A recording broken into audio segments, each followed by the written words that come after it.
Assalamualaikum warahmatullahi wabarakatuh. Perkenalkan, nama saya Daniel Pradistiatama dengan NIM 41321010033. Di sini saya akan mempresentasikan PPT saya yang berjudul dengan masalah korosi pada insinerator dan biomass fuel fired boiler. Insinerasi adalah proses suhu tinggi yang mengurangi sampah organik dan mudah terbakar menjadi anorganik. Bahan mudah terbakar dan menghasilkan pengurangan drastis dalam volume dan berat sampah. Insinerator banyak digunakan untuk membuang limbah industri, berbahaya, tidak berbahaya, komersial, kota, beberapa pertanian, dan limbah rumah sakit. Biasanya insinerator dioperasikan pada temperatur tinggi antara 300 derajat Celcius dan 1100 derajat Celcius berdasarkan volume dan jenis sampah insinerator dan bahan bakar yang digunakan. Masalah korosi suhu tinggi di insinerator. Kerusakan korosi merupakan masalah utama di insinerator. Limbah yang membutuhkan perbaikan terus-menerus sehingga menambah biaya operasional. Korosi api unggun telah sering ditemukan di insinerator selama pembakaran sampah dan beberapa jenis biomas. Kadar HCl, NaCl, dan KCl yang tinggi dilepaskan. Baik klorida maupun sulfat yang mengandung lelehan dapat terbentuk pada tabung superhead selama pembakaran sampah. Klorida cair lebih sering ditemukan karena titik lelehnya yang lebih rendah. Miller dan Krauss menemukan bahwa akumulasi unsur-unsur seperti belerang, klorin, seng, aluminium, kalium, dan kadang-kadang timbal dan tembaga terjadi pada antarmuka logam sebagai deposit di insinerator kota. MA dan Router melaporkan bahwa limbah padat perkotaan mempertahankan sejumlah besar klorin sebagai salah satu elemen bebas yang menyebabkan korosi suhu tinggi setelah partikel abu terbang halus mengembun pada permukaan penukar panas. Gas HCl, garam, dan sulfat di unggun menyebabkan korosi pada tabung penukar emas di insinerator.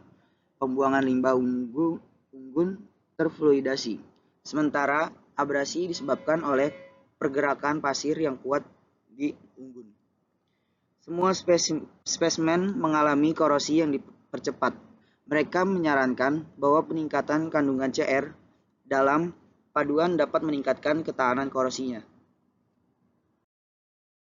Boiler berbahan bakar biofuel.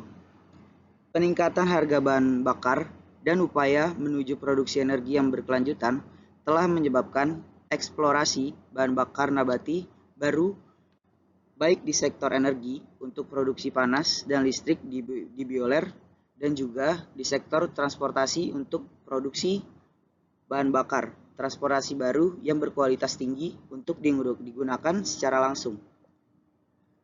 Dianggap bahwa biomasa mungkin satu-satunya sumber energi terbarukan yang dapat menggantikan bahan bakar fosil konvensional secara langsung. Integrasi biomasa dengan pembangkit listrik turbin gas siklus gabung memberikan peningkatan efisiensi dan kemungkinan pengurangan biaya dibandingkan dengan pembangkit yang berdiri sendiri. Biomasa adalah jenis bahan bakar yang memiliki densitas rendah, melepaskan volatil. Bahan bakar biomasa dibakar dalam 3 jenis utama boiler, yaitu grate fed, bubble bed, dan unit fluid bed yang bersirkulasi.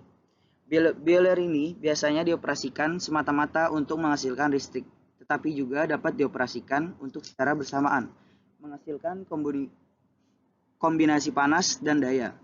Terlepas dari manfaat ini, beberapa masalah teknis yang terkait dengan co-firing termasuk pasokan bahan bakar, penanganan, dan tantangan penyimpanan, potensi peningkatan korosi, penurunan efisiensi keseluruhan, masalah deposisi abu, emisi polutan, dampak pembakaran karbon pada pemasaran abu, dampak pada pengurangan katalitik selektif, kinerja, dan ekonomi secara keseluruhan. Korosi dan pengaruh lingkungan di ketel bahan bakar nabati. Pembakaran 100% biomasa menyebabkan masalah korosi yang parah. Kandungan klorin dari kayu, gambut, dan batu bara relatif sama, tetapi ada lebih banyak natrium dan kalium dan lebih sedikit belerang dalam bahan bakar kayu. Dan disarankan bahwa pembentukan klorida alkali kompleks pada prinsipnya menyebabkan masalah korosi. Logam alkali yang menjadi perhatian utama dalam kayu adalah kalium. Mayoritas kalium, sium, dilepaskan ke dalam fase gas selama pembakaran dan terutama hadir sebagai kalium klorida dan kalium hidroksida.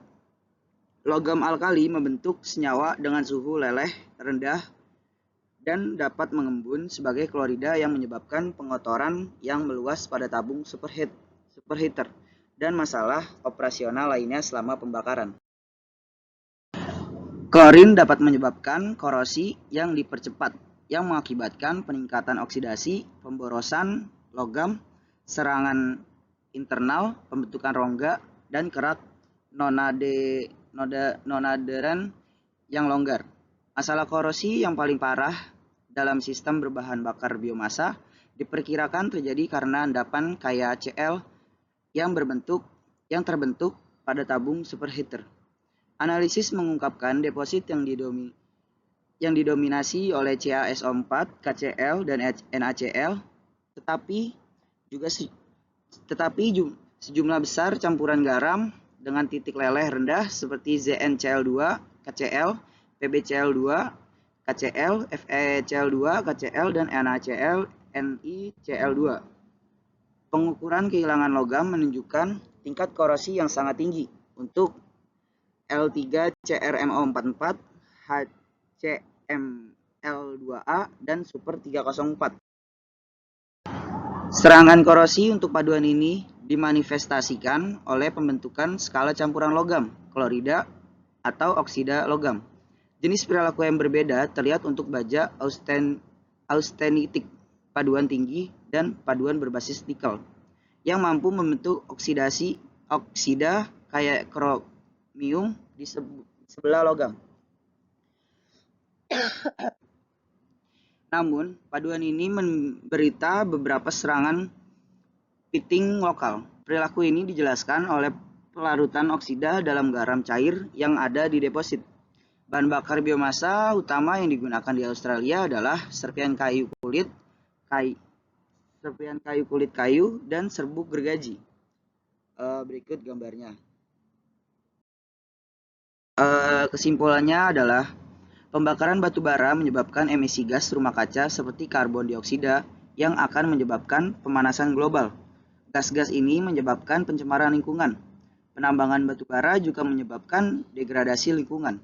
Oleh karena itu, menggunakan biofuel atau limbah organik dan lainnya untuk menghasilkan tenaga dapat menghasilkan dua keuntungan dasar. Dua syarat yang dibutuhkan. Yang pertama, mengurangi penggunaan bahan bakar fosil, dan yang kedua, menghemat area sampah di tempat pembuangan akhir.